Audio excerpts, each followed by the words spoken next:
After that is San Diego over there, and through this hole is Tijuana, Mexico. Now, as you can see, any 12-year-old can climb that 6-foot fence. Now, what the president wants to do is either replace some of that or build some additional secondary fence, like you see here, only twice as high and as long as his budget allows.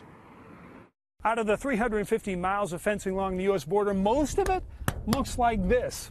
Vietnam-era landing mat, easily cut through, patched up and down the border, which is why many say we need a new wall.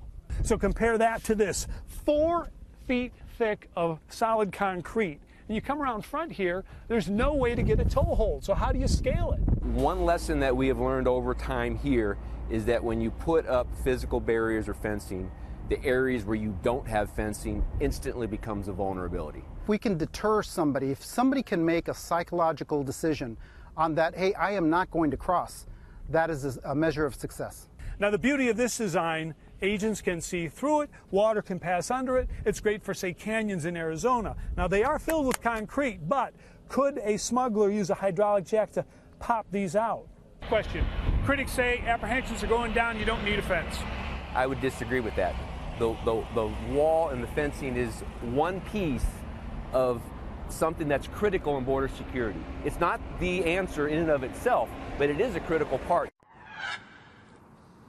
So those prototypes that you saw are about a mile down the road. They're done. Now comes the testing phase. How long does it take to go under it, go through it, go over it? Because all you're really trying to do is buy time before the agents can reach there. Any wall is breachable.